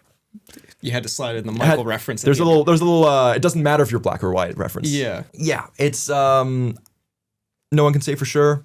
I think that I just am more on the train like you've talked about here before. Maybe we don't agree, but I think that there's a lot of things that need to be taken into account. And I think there's also a lot of evidence that is very circumstantial, very kind of... Well, and also in reading this article, and not that this is definitive of everything in every case, but they didn't find... Yeah, he was acquitted. I think it was on like 10 different counts or something like that. Something like that. There was the 1993 one where I think they didn't find in like any evidence of wrongdoing. And then in the trial in 2005, he was, acquitted or whatever. Exactly. And the thing is that there's also multiple cases throughout this period where like people were kind of like essentially blackmailing him for money, saying they were going to do stuff. And then like, again, we don't know. But I think that there's just, there's a lot of things going both for and against it. So it makes it a bit muddied. Yeah, no, I think, because, we had sort of, and again, when you're just shooting the shit after a movie, you're just yelling things of like, he 100% did it, you motherfucker. Like, no one knows for sure. No one knows for sure. I guess I'm still maybe a little more suspicious than you are. I think you're more, but I think it's also because I am more of a Michael fan. Oh, yes, I'm also. Sorry, I'm kidding, I'm sorry. I will say, so that aside, how we've concluded, like most people, we cannot know for sure. He didn't do it. We're not saying that. Affirmative now. No, I'm not saying. But in terms of we can transition now into the movie Michael. Yes, I think, you know what? I think we've explored this in a pretty I think so. okay way. We've settled our Michael settled our debate, so yes. you agree with me. You love him. Yeah, that's how we What settled I it, got yeah. out of this? Yeah, so you've settled that I'm right always. But the movie Michael. Yes. Now, interestingly, because I think the movie Michael is devoid of any substance, and I think some exploration of these allegations / even because apparently they filmed the whole third act was about the 1993 thing, and then they discovered that there was some thing that you can't use his name or depict him in a movie. Really? The guy, and so they had to reshoot the whole thing. It was all expensive. Whatever that is about, so I guess you couldn't do that specific thing. I think there's something you could have done in general, considering it's such a big part of his life Yes. story. But even just putting aside real world stuff and the possible terrible things that have happened, in terms of storytelling, Yes. it would have provided any kind of depth to either the story or also his like psychology, because I know the movie Michael was never going to be like a deep psychological dive. Yeah. But I think there's a middle ground between like a fucking, insane art film about this guy who, like, in my opinion, Michael Jackson, not knowing too much about him, was super like psychologically fascinating. Like, No, for what sure. the fuck happened to him? Yeah, That and I know they explore it more in like sort of, he's sort of really quirky in a really cute, fun way. He has a monkey and a giraffe. But I think there's like a lot of weird shit going on there. Allegations aside. There's definitely a lot of weird stuff, but I think it's not explored to the fullest, and I agree. I think the movie Michael would have been better if it had been a bit more of a deep dive into some of the psychological aspects of his childhood. But I do think that the fact that I think Domingo played his dad, did a pretty good performance, honestly. And I think that, and we'll talk about it. But I think that it does address the fact that the reason he's fucked up and is so strange is through like continued abuse and like expectations from his family and mainly, his dad. Yeah, no, and I assume that is somewhat accurate, and I guess, we can get into like how it was done. I think Colin Domingo is fucking terrible. Really? I think at the start I was like, oh man, Colin Domingo, he's so delightful and he's playing this horrible character. He's doing this really well. I thought he was okay. Every scene, this fucking talk about open mouthed, like mouth breathing, like fucking this like the muggingest performance. Do you get his dad was an asshole yet? Where he's like every scene he's like hunched over like Michael, like he's like playing a cartoon villain. But can I just say? I do think because you were a big close friend of Joseph Jackson. Me and Joseph Jackson like this very personally. I'm just saying because he is like borderline cartoon villain in real life. When Michael Jackson died, they did an interview with him and they asked him, "Oh, how are you okay with your son?" He's like, "Yeah, it's a bit sad, but I mean, I just opened my new store, so everything is kind of good." It's like he is a cartoonishly over the top, like kind of bad guy in real life. No, and I don't doubt that. But like at the end when Michael announces he's done touring, whatever, and it's like cutting to these close-ups of Colin Domingo, like he's like, he wasn't terrible, and he had moments, where he's a good actor and everything. But I just thought, I think it's the context around it where I'm sure his dad was an asshole, but to do the scenes where it's like his dad, it's just the opening bits where his dad is like, you guys are going to bed, you're gonna keep performing, and then like every time it cuts to the mother looking disapproving with a tear in her eye, like no, shaking her head like I don't believe in this, but I can't speak up because it's fucking like Lifetime movie. No, but it's okay. I agree. It's very run of the mill. It's not done in a very deep way, but at the same time, and this might just be a personal thing because I know maybe going in as not the biggest Michael enjoyer and agreeer. I love Michael Jackson's music. No, yeah, exactly. But like I'm just saying, like I think, especially also you're more of a movie critic. I think you're going in looking at it more as like looking at it as a movie as a whole. I kind of went in like I want to see some fun Michael Jackson music, and I think I was kind of like I want to explore this a little bit, but I don't need it to be done like brilliantly, and I don't need to be done like too much focus on it. For me, I want a lot of music, and I think the movie gave that. Well, I think now we know your character, as the saying goes. I think that is a distinction between making a video about like why is the movie Michael divisive, and I think there are different expectations of like, and I'm not even saying this in a super critical way, as I just talked about Doomsday and how I'm like, that'll just be a fun, like even if the story kind of doesn't make, that would be a fun thing. But I think you should expect more from your entertainment than just being like, I want a concert movie. Because afterwards you were like, the music was good. I can listen to it whenever I want. But you're seeing it on the big screen. Again, I'm not saying the movie Michael was fantastic. I'm just not. I think I gave it a 3 or 3.5. You gave it a 3.5. Don't try to back down now. You gave it a 4 stars. You gave it a 5 stars. I think honestly the movie Michael falls at like a 3.3 or something like that. I was like, you know what? I'm gonna be I was gonna say this on the pod. When I was between a 3 or 3.5, and I saw you gave it a 2, I low-key out of spite put 3.5. I was like, very fair. I have to do this. I mean, I feel like when we get into a debate, we get more combative. That it could be a 2.5. Like it's not like it could be a 3.5. It could be a 5 star. It's not like a wretched movie, but I just think there is like doing these kind of biopics. You know, I haven't seen Bohemian Rhapsody since I was like 16 when it came out, so I don't know. But people accuse that of this. Like I think there's a scale where like Rocket Man, I think is a good example. Rocket Man is still pretty generic music biopic. Like they're all gonna be because they usually involve the person or their family, and it's meant to sell tickets and remind you of the good times and have like sort of vague and then there was a down period, but not really explore like anything too terrible. But there was still some depth and some creativity in Rocket Man, I feel like. Okay. That was missing here. And I just... Okay, let's talk a little bit of positives. Yes. I like Jafar Jackson a lot. I thought he was really good. He was excellent. I thought that the concert scenes... Yeah. Really cool as well. I thought the bad ending... Bad ending. Aura. Huge aura. Big way to end it. I thought Bill, the GOAT. Bill, his security guard / father figure, who I assume was a real guy. Actually so wholesome. Very funny. Bro's rocking the bucket hat all the time. So amazing. Bit of a jump scare when he takes it off, but... a little bit of a hairline jump scare there, but you know. I know it could have been made deeper and stuff like that, but I didn't mind. I liked the kind of like wholesome moments he had with his mom when he's like, sitting there eating ice cream. I thought there was some like feel good moments in between. I know like the whole family dynamic wasn't explored too much, but I think when it was explored in ways that made it like gave him comfort, I was like, oh, this is kind of feel good. I like it. I mean, that's another thing I don't know anything about Jackson 5, so this could be inaccurate, but I would assume there was a modicum of jealousy or of conflict between them when, you know, the one of them becomes the biggest star. Yeah. And it was, I guess, again, my main sort of thing with it was just like Michael Jackson is a perfect movie hero. His dad is a cartoonish, the worst dad of all time. Yeah. And everyone else around them like slots into that role of like, we don't like the dad, but we love you, Michael, because you're so perfect. The brothers were complete NPCs in this movie, and I do think that was a bit of a shame. I think I think there was more to be done on the whole brotherly dynamic. And weren't they like the whole fucking producing team? And the credits was like executive producer 100 Jacksons. Like, exactly. I don't know, Loki, you kind of cucked Tito yourself. Jackson up there. Tito got cucked in this movie, bro. You made a movie all about But at the same time, if you're making a movie, it would be even worse, I think. If you're making a movie about your brother, and then, you know what?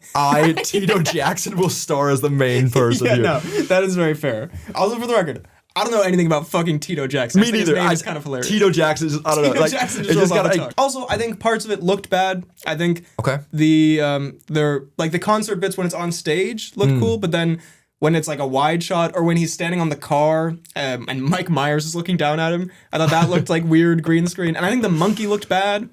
The monkey did look pretty, like the chimpanzee was not great. Yeah. And again, I know it's not going to do this, but it's just like, it made Michael Jackson such a, like, it felt like a fake movie you'd watch about Michael Jackson in a different movie that'd be watched. It was like, it was so simple and like, is there not any arc to him besides, my dad is an asshole and I learned to stand up to him? Like Disney Channel original movie type arc, like. But you forget that his story continues. This is very true. It does end with a Avengers Endgame Doomsday kind of... Michael Jackson will return. Michael Jackson will return in Shang-Chi too. I don't know. Yeah. I did also enjoy, before the movie started, because I've seen some videos of people in the cinema being like, can I get a hee-hee? And they all go hee. And you were like, okay, when he hits the first hee-hee, you got to stand up and scream. And then the logo comes up, hee-hee. So I did stand up and scream. Yeah, so we stood up and we shat ourselves. I love Michael. I love Michael and everything he stood for. So Michael 2, hold up real quick. Michael 2 Jackson. Michael 2 T2. Michael T2, the Marlon story. Michael 2, what do they do? How do they avoid... Because this movie ends in 1988. Yes. I think the first accusation was in 1993. Correct. And if they legally cannot depict this, how do they do... Because you cannot do 90s Jackson without touching on that. Poor choice of words. Without touching on... My bad. I think that... Well, so it's this one specific case and individual they can't really... I feel like you could just... Can you not spin it in a different direction? Yeah. Not the same name, not the same, like, direct thing that's happened, or just, like, make something generally kind of like that? Maybe... Because biopics can fictionalize. Could you not fictionalize that there was, like... You could maybe move... some of the stuff from 2005 earlier or something. Yeah, exactly. But at the same time... Are they going to touch on it? With the... Sorry, I didn't mean to do that. With the... They would never touch on it. But with, like, the Jackson family lineage and the producer credits. Every single fucking Jackson alive is on this movie, especially Tito. I don't think they're actually going to do it. Because I think it's one of those that plagued him in his... Like, when he was alive, and it was such a big, like... It's by... Obviously, the biggest thing that's kind of like ruining his legacy and stuff like that. So as the whole family, I don't think they're going to be making a movie where they even like genuinely question that if this was real. I think they're just going to like, and if they touch on it, I think they're going to make it very much so that it was like he was misunderstood.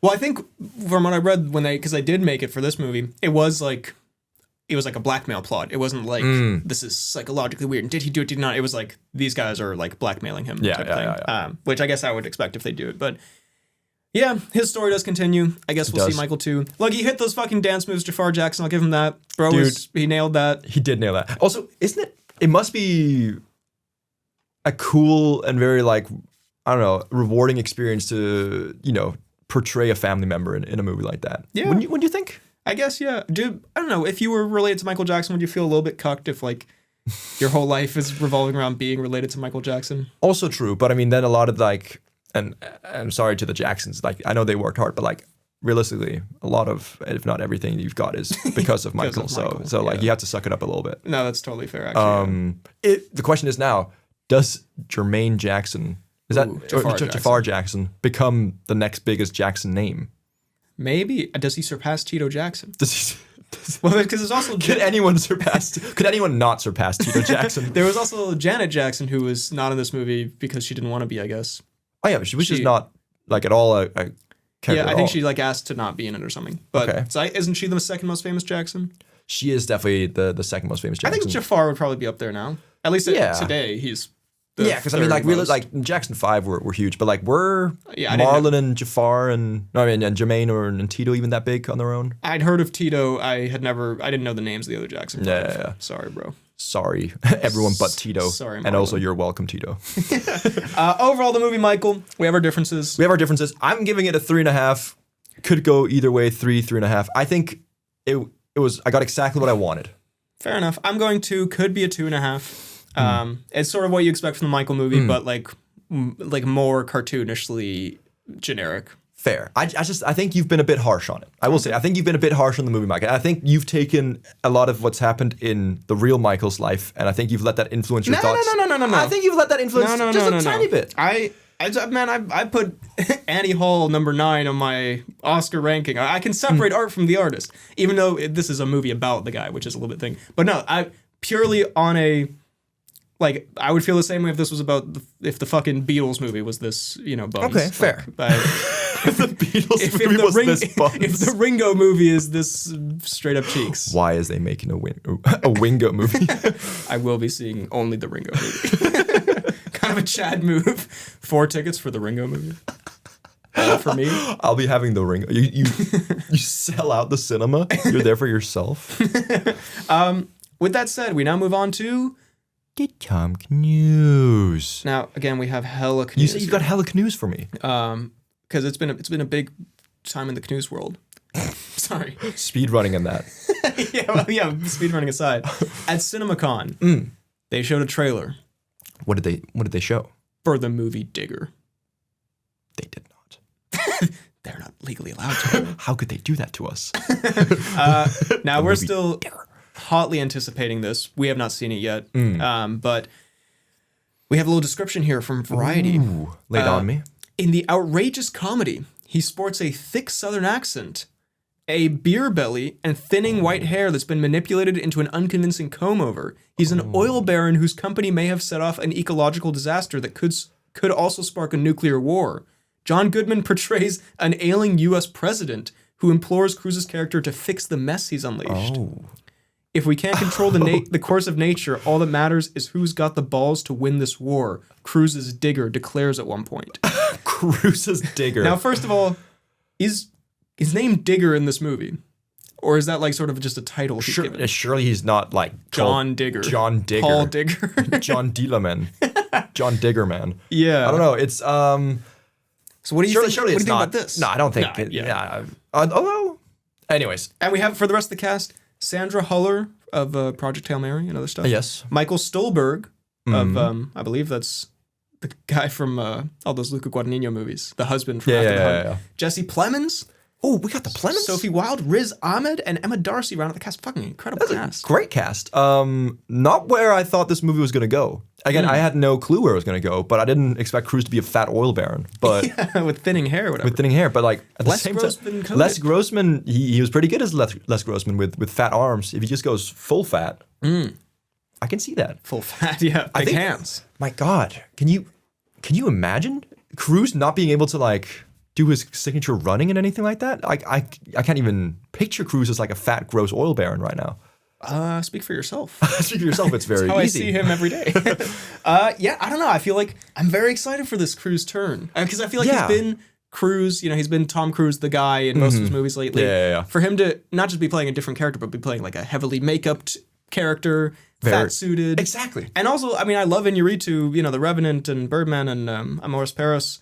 And this sounds like a, quite like interesting kind of comedy satire story. No, I agree. Do you think Cruise is he in his Hugh Grant era now? That he's played this like the same character for a long time, and now he's becoming this like weird, snivelly kind of weird guy in the rest of his movies. Do you think this is a Cruise turn that he will just continue to be in Digger roles? No, I think that's quite insulting to the artistry of Iñárritu to compare it to whatever Hugh Grant has been doing lately in like random ass movies. Not saying it'll be the same quality. I'm just saying like the shift in character. No, I think he maybe will take on more challenging roles, but I don't think he's going to play like the Digger type in every movie, though I kind of love that. That's kind of disappointing. I don't know. I want the Digger type. But I'm very excited for the trailer for Digger and the movie Digger. We also have confirmation from CinemaCon, Top Gun 3 officially in the works with Tom Cruise returning. Ooh. This is from Variety. The last one was also from Variety, that article. Last one was also Variety. Tom Cruise is returning for Top Gun 3, Paramount announced during its CinemaCon presentation in Las Vegas. The sequel to blah, blah, blah. I guess they've talked about this before. But, Top Gun 3. So Top Gun 2 low-key saved the movies and was really fantastic. Do we need a Top Gun 3? What are they going to do in Top Gun 3 now? Like, there's always someone to fighter pilot fight against, I guess. But I mean, I feel like the Top Gun 2 was one of those sequels was like, why are we getting Top Gun sequel? Like, whatever. And then it was like a delightful success. They pulled it off. Is this a third movie that is only happening because it made bank? Probably, yeah. And I'm like, I feel like you just stop it there because it was such a like grand return. It was beautiful. It was an amazing movie. Yeah. A third one, I feel like it might cheapen the whole Top Gun franchise. Yeah. Sorry, keep filibustering. And whilst I love seeing Cruise out on the town, so to speak, in a jet. Yeah. I don't know. I do think Top Gun 2 also had the magic of like, whoa, this is like an 80s movie. It's sort of cheesy, but in a fun way. Yeah. And then like, can you recapture that again? I don't think you can recapture it again. I don't know. So we'll see. I mean, we're excited for Cruise. But also, again, I was hoping for, like we're talking about Digger, Cruise taking a bit more of an artistic turn. It's true. And now to be returning to just go straight Pete back Maverick. into the Pete Maverick. I don't know about all that. So was Pete Maverick, like, is Maverick his actual name? I thought that was just like his call sign. Is his name not Pete Maverick? I mean, maybe, I don't know if Maverick's his actual last name, because Maverick... Oh, no, yeah, Pete Mitchell. Pete Mitchell. Pete Maverick Mitchell. Okay. I was going to say. Come on now. Come on now. But, yeah. I mean, Top Gun 3, I'll watch it, but it's not exactly something that I think will be good for the legacy of the Top Gun franchise. The greatest legacy in cinema history. But you know what? That's what I thought about Top Gun 2, and it was kind of peak. That's true, but I think it's a different situation. Yeah, fair.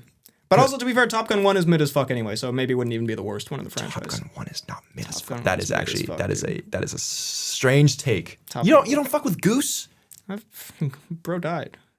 Goose gone. Skill diff, bro. Skill diff. Dog eat dog world, bro. Speaking of Top Gun, the last piece of Tom Cnews. 3 Cnewses. 3 Cnewses. Top Gun and Top Gun 2 return to cinemas. They're back. I think like in a couple weeks. Really? I think they're at like our local, because I saw this in America, but it's here as well. Really? The problem is, I'm gone. I know. I'm leaving for... We could totally... Yeah. I'm leaving forever. Which is, if I was here and we could hit a Top Gun and then Top Gun 2 Woody... That would actually be That would be insane. So peak. So I'm very upset that I'm not here for that, but... seeing Top Gun in the cinema, like the original Top Gun, I think that would be great. Yeah, you can see how mid it is. But yeah, no, so you can enjoy that. See how mid it is? We move on. Yes. Announcements and such. I've missed the announcements and such. We're going to read some comments. It's going to be a good time. Lay it on me. Cal W says, Ooh. does BHL have any advice for grabbing PA jobs on film sets? I know he's mentioned that he's done a couple. Ooh, the experienced man. Trying to steal my tactics? Yo, you want to see some hands? Dog eat dog world, bro. I'm not trying to help you out. Skill diff, brother.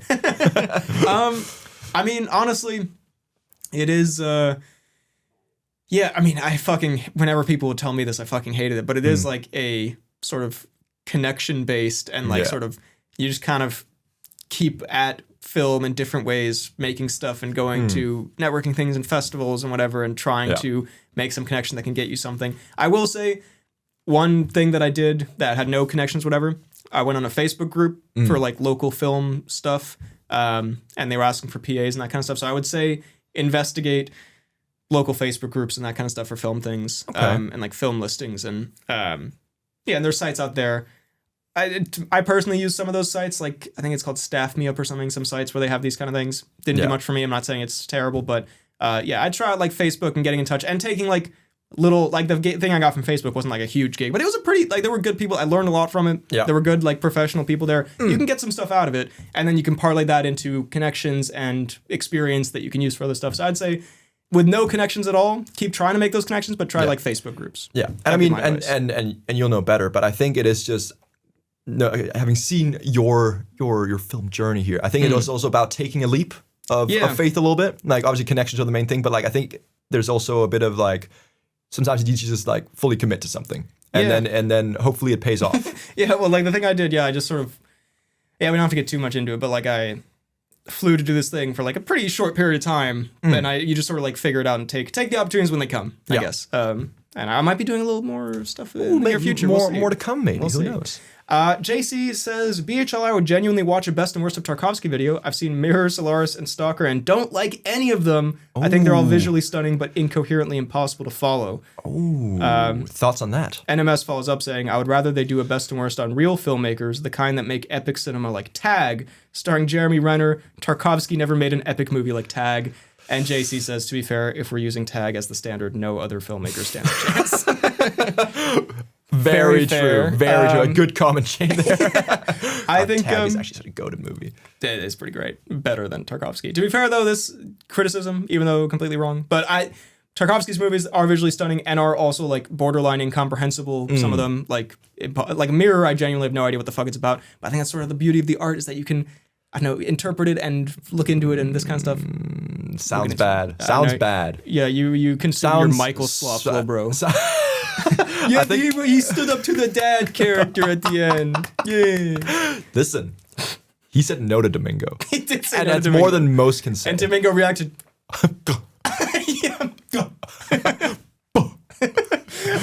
Skullhead says War Machine was made by the same production company as The Housemaid. Poorly planned Kino Company? Question mark. I'm gonna say no, certainly I'm gonna say delete that comment. Daniel. So of course, Daniel says many criticizing things of me. There's a BHL in here. What was it? For calling the first Dune mid. Big BHL. It's called Building a World, Little Bro. Daniel clearly wants some smoke. Not as good as Dune 2, which is absolutely perfect. I agree with BHL on that. So rare BHLW. So we'll take that. We'll take what we can get. Average Joe says, I totally get the complaints on the Spider-Man visuals, but it feels a little unfair to critique something taken out of context from a trailer that is clearly meant to exist as in a montage. It feels similar to how people criticize the Superman and Snyder Cut slow-mo shots, but I personally think they fit those movies perfectly. Average Joe says, He's left another comment. Bro looked at me like it was my fault at some point in the thing where like I got a phone call and I looked at the camera. What the fuck? Fair enough. I still think it looks a little bad. It looks a little bad, but I can see that those shots clearly do look like they're going to be in some kind of like fun little montage. Uh-huh. Josie says, also on a different topic, Charlie Cox is coming to my Comic-Con this May, and I'm going to run. Flee the state. You don't want to be there for that. And I'm going to pray for my bank account. Also, FDKW for saying Waluigi is the GOAT. Well, Waluigi's the GOAT. Now, I'm not quite sure why are you saying Charlie Cox is going to rob you? Are you going to like become Charlie Cox's sugar daddy? I'm not sure. What's the... I need to get out of state because I'm going to spend all my money on giving him little trinkets. Yeah. Interesting. I guess, is Comic-Con expensive in general, I guess maybe? Maybe? I guess you buy like merch and stuff. I guess But do you pay to meet Charlie Cox? But so... assume that's He's making it sound as if like the sole reason his bank account would fucking break is because of Charlie Cox just entering the state. Does he like make inflation go up wherever he goes? Oil prices skyrocket. Eggs are $6,000 whichever state Charlie's in. Yeah, I don't know, but I guess you pay to get into a Comic-Con. I don't know if you pay to meet the guy. You don't pay him, I assume. I think there might be like a meet and greet that you could pay to like go in and like get a little like VIP the VIP show. Yeah. But regardless, first of all, I hope your bank account's fine after meeting Charlie Cox. Yeah, and I hope you're fine after meeting Charlie Cox. But also enjoy meeting him. That's fun. That's awesome. Skullhead says Chudlord Sudeikis needs to try Bateman maxing for real. Which is a reference to something we were discussing. I would hope. I would hope it's a reference and not just a random comment. A&H says, I agree with Freddie. Imagine Dragons are, for the most part, a pretty good band. Yes. And I say that as someone who is also into tons of more underground, pretentious music, nerd artists, whose fan bases traditionally tend to be Dragons' most vocal haters. Lest we forget their all-time banger from the Mission Impossible Fallout trailer, Friction. True. Cal W says, It's Time is unironically a great song. And A&H says, Bones is mid though, BHL, I'm sorry to say. Come on, bro. We're giving the Imagine Dragons love here, and the one that I like. We're all being chummy here, like Imagine Dragons. By the way, BHLL. Yeah, by the way, that one's actually like really corny. That's really lame. Also, A&H recommended Iron Lung from Markiplier as a video game movie. I've heard really good things about Iron Lung, actually. Really? I've heard mixed things. But Really? I heard it was a very good debut for Marky Moo. Marky Moo. And they also say Angry Birds 2 is an extremely mixed bag, where some of it is like brilliant and some of it is terrible. It might be worth a watch. I don't think I'll be doing that. Shelf Enthusiast, also on the video game things, recommended Fallout, the show. Which again, you were not huge on. I started watching it. I was like, I couldn't really get into it. I'm not a huge Fallout gamer either, so I was kind of like, not really feeling this. But if it helps, Shelf Enthusiast included the hashtag Gogging It Up.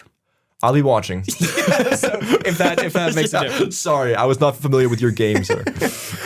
Cal W says, thank you for exposing the Bubblegum Shrimp Company. Too many kids are dying for the $5 shrimp specials, as good as they may be. We do the community a service here. Yeah, from our movie theory pod. Again, don't sue us. We don't actually think. We don't actually think that bubblegum are killing. A&H also noted that on this movie theory episode, Disney will never make Jar Jar Binks a Sith, because it would be like too lore breaking. I see. Also recommends again the show Andor, which we'll get on. Yeah, everyone's on that Andor train. Andor. I'm like, we'll get to it. Well, at some point maybe. Shelf Enthusiast says, my personal favorite film conspiracy is that Walt Disney's head is frozen underneath Disneyland. I wholeheartedly believe that is true. Also, I recently saw news that my favorite film of the year, Nirvana the band, the show, the movie, is finally coming to Denmark in May. I cannot recommend this movie enough, and I can personally vouch for it being a perfect Woody. It's absolutely insane and hilarious and very Ben and Fred coded. Hashtag poorly planned Rivoli, which I assume is a reference of some kind. Maybe. I've heard nothing but great things about, I don't know if it's like Nirvana the band, the show, I think it's a show or some kind of comedy group or something. I have no idea what it is. I've heard nothing but great things. It seems kind of us coded. All right. I don't think I've ever looked at it at all. So I'm open-minded. I could be very down for Could this. be cool. Although, again, I am leaving, so we won't be able to read it. But unfortunate timings. Yeah, we'll figure it out. Daniel says, another really great and enjoyable episode. Keep up the Jar Jar-esque work. One of my favorite... Why insulting us, bro? One of my favorite episodes of all time. Top 10 at least. So many moments had me dying of laughter. And the Jar Jar theory is 100% true. No debating that.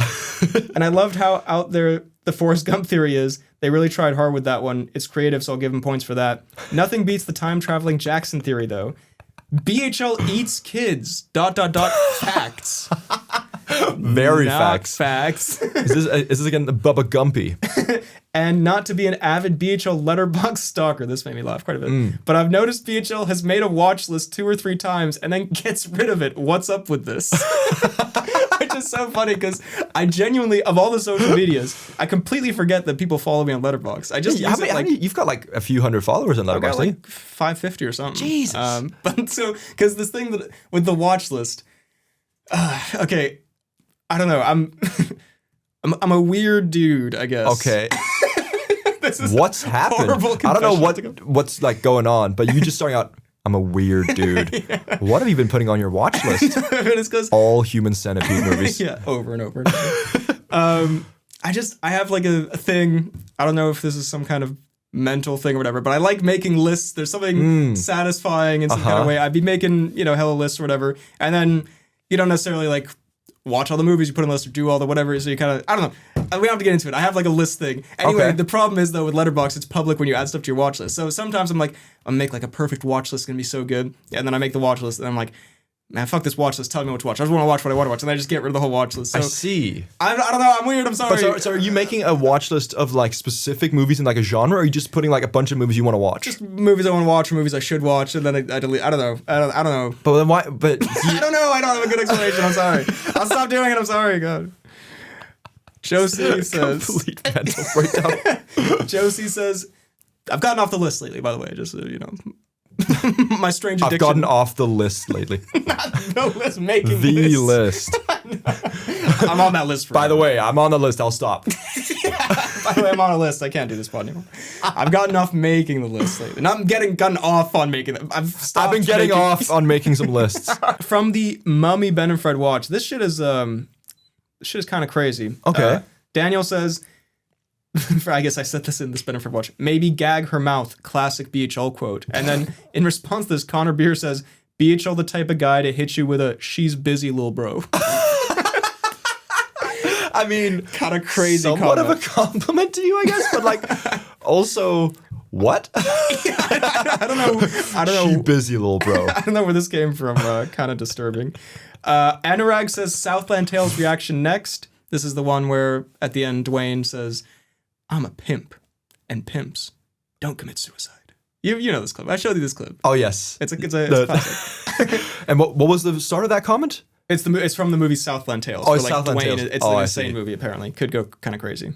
PNFW. NMS says Michael Haneke's Seventh Continent reaction next. Funny and easy movie to watch. And Cal W says L.M. Klimov's Come and See would be great too. This is some great film humor that you would not understand because you are. It's gone right over my you my are head. A stupid Michael enjoyer. This can I please just watch some more Tito Jackson footage? Yeah. Michael Haneke makes like hella depressing movies, and Come and See is like the most horrible sad war movie of all time. Okay. Would go kind of crazy for Ben if I watch. Oh god. NMS says Pain and Gain shade is unfortunate. Pure cinema, best performance of The Rock. Honestly, not even that last part isn't even inaccurate. I mean, might be. It is actually a pretty fun The Rock performance. And Cal W says this is my favorite movie. I watch it every day before I go to bed. In reference to Tom Cruise's The Mummy. Which is fair. I thought it was in reference to Pain and Gain. I was like, please God no. Shelf Enthusiast said praising the Percy Jackson movies while saying the show is just okay is low-key rage bait. Also, Grover is Freddy coded. Agreed. Grover is Freddy. You're like the friend character. Oh fuck, we're almost out of battery. Oh fuck. Oh shit. You're a Grover coded. Yeah. Fair. Grover coded. And for the record, Avatar: The Last Airbender season 1, while very good, is not as peak as seasons 2 and 3. Please keep up with it. It becomes the peakest of peak down the lines.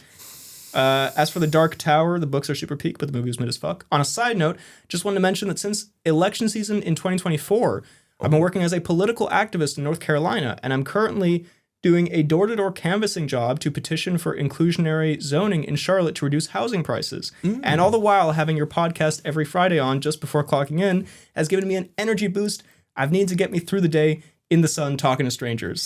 So your podcast indirectly is helping the fight against the evil administration ruining America. # pod saves lives. I mean, low-key, I knew it.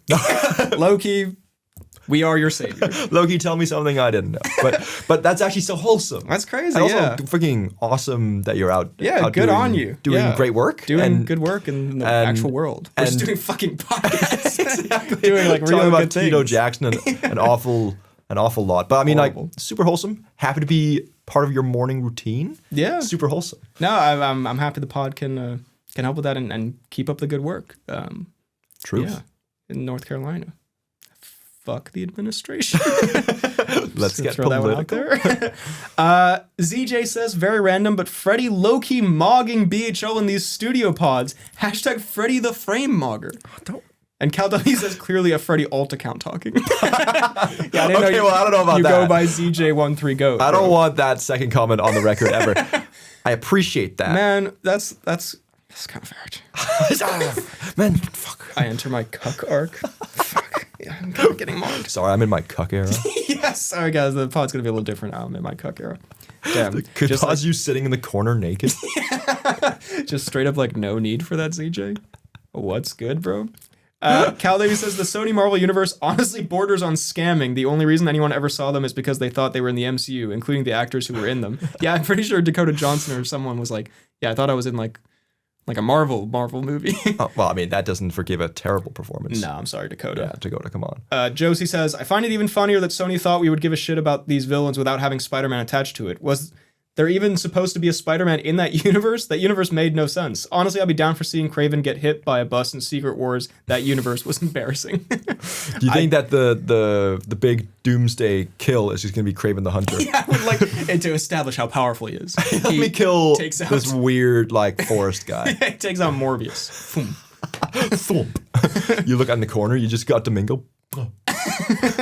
A&H says, people do clown on Invincible's animation too much, but I promise you that the best action scenes of Avatar The Last Airbender absolutely mog Invincible in terms of choreography and fluidity and most other principles of animation. There was a whole Avatar The Last Airbender thing here. By the way, shout out to, I don't think she listens, but shout out to your girlfriend who watches Invincible. She does. She knows better than you. She is, I think, starting the 4th season now, or the latest season, and she is like really loving it. Let's go. So- I might have to end my feud with your girlfriend. That actually, I don't think we told this story on the pod. That started from I was just innocently scrolling Instagram reels as I do. Please. And I come across a reel that I see is liked by your girlfriend. And it's a meme that says, when I'm trying to cuddle my boyfriend, but his single unemployed friend keeps texting him to hang out. Liked by your girl, bro. And I could not believe it. I just sent it to you and I was like, bro, what is this? What am I looking It's at? on site. But then watching Invincible is now That might redeem her, yeah. so fucking funny. A&H also says, speaking of Forrest Whitaker, watch Andor if you want to see him huffing space gasoline while delivering an unironically gripping monologue. And it's somehow not even top 5 monologues in the show. Hashtag greenlight the Infinity Throat, which I think is also something we referenced to Forrest the Whitaker. Infinity, Whatever. But apparently, yeah, he'd be doing gripping monologues. The Infinity Throat. We gotta watch Andor. We'll get on it. Yeah. So stop commenting it. Daniel says, another really great and enjoyable episode. Keep up the has that shit on-esque work. And congratulations to Freddie for the job. Thank you much. Here's hoping it lasts more than 1 week. Yeah, well, I've got news. And this is exactly what I needed after a really tough past few weeks, the toughest time I've had in a really long time. So thank you for some entertainment. Can't wait for next week. And I figured out why BHL didn't show his face for most of his YouTube career. It's because the George Washington hat couldn't come off for most of his life. Very true. You got me. And yeah, sorry, things have been tough, but glad the pod can give a little entertainment.